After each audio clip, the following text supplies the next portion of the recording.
The death of George Floyd has sparked outrage across the nation and here in Alaska. Voices are calling for change, but will that call be answered? Tonight, we sit down with 3 Anchorage community members about the transformation happening and the corrections that still need to be made. Words only go so far. Jasmine Smith, an activist and organizer of the I Can't Breathe rally in Anchorage. Unified voice is really powerful. Charlene Uphuck, also part of the rally, and the Director of Gender Justice and Healing at the Native Movement. We have to look at our policies. And Anchorage Assembly Member Felix Rivera. 3 people, 3 different backgrounds, with one common goal: positive change. We're having those crucial conversations now on Frontiers. All of you are connected to activism and what's right in this world in one way or another in your personal or your professional lives. With this movement, I Can't Breathe, the last few weeks now, does this one seem different than ones that we've seen in the past? So I'll go ahead and start from the policy perspective. It is different. We are getting numerous calls for action from the community with very specific and detailed policy suggestions that folks are demanding that we look into. I haven't seen that kind of wave of community activism. So for me, this is very different from anything we've ever seen. I think it's different because we're kind of at that point where we're like, enough is enough. We're fed up. I think it's the beauty of technology is it's not hidden anymore. So we are finally reaffirming what we know have been happening for hundreds of years to us. And I think we're just at that point where we're just tired. Enough is enough. Mm-hmm.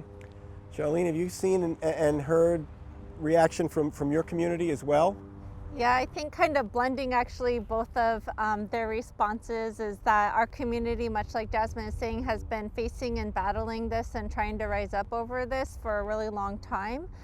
So for us, this isn't a new issue, and we've been aware of it. We've been experiencing it for a really long time. But I do think it has taken a lot of coalition building in order to mobilize and to have a unified front. And that's what I think is really growing in a good way. Let's talk police now. What's the message to the police who are trying to do the right thing here to keep the peace and to police the way they should be doing?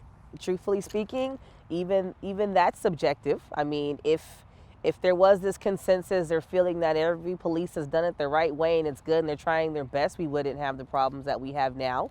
I recognize that there are some good police. I've met some of them are amazing, but there are some bad ones and there's some policies and things that have to change. So, what I would tell the police and the police chief and all them right now is please be open to candid conversations. There has to be honest talks about experiences and what's happening in order to rebuild trust. Coming from an Alaska Native community and perspective, I've heard a lot of stories from friends and families and personal interactions with the police that wouldn't portray them in the best light. On the other hand, in my professional world, we've initiated conversations with the chief of police here in APD and the mayor's office to talk about some of the issues in our community, and they've gone really well. This wave, how do you keep this wave from crashing to the beach and going dry?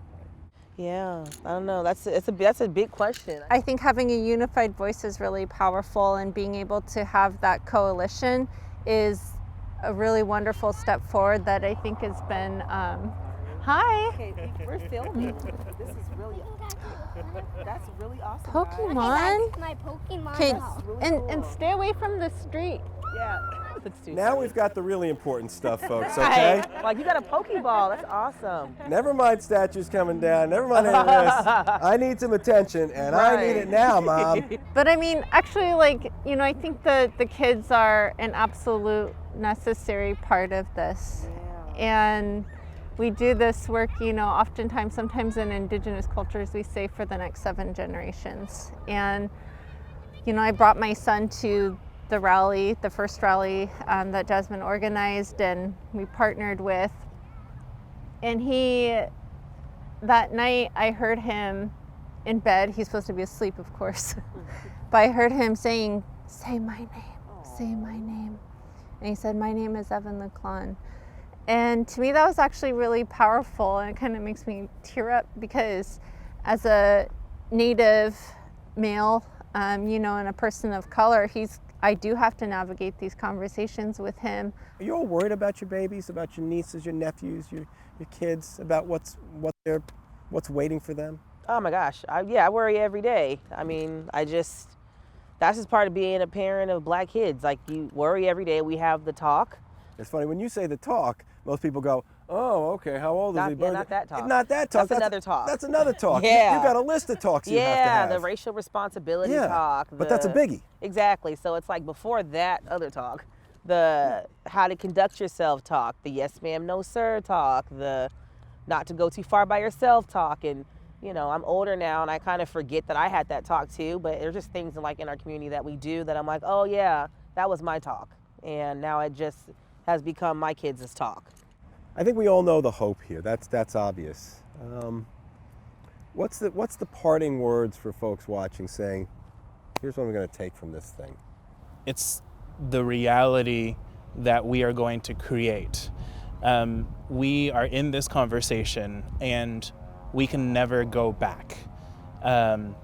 It's just that simple, right? Something has sparked in the soul of our community that's saying we can't go back. We're going to have this conversation.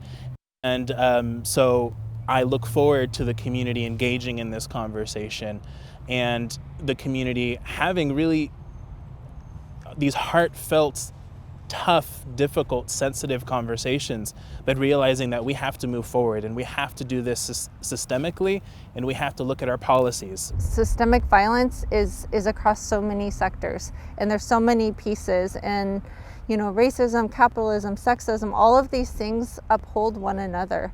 And so what we're really undoing is not just racism. We're really trying to undo a whole system of oppression that's lasted over decades of time and disproportionately been at the, you know, hurting black people and indigenous people and people of color. My hope is that other communities of color, including my own, understand how much power we do have.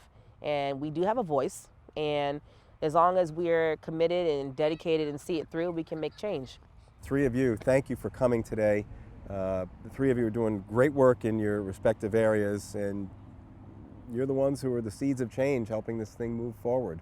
Thank you all for coming, and keep up the good work.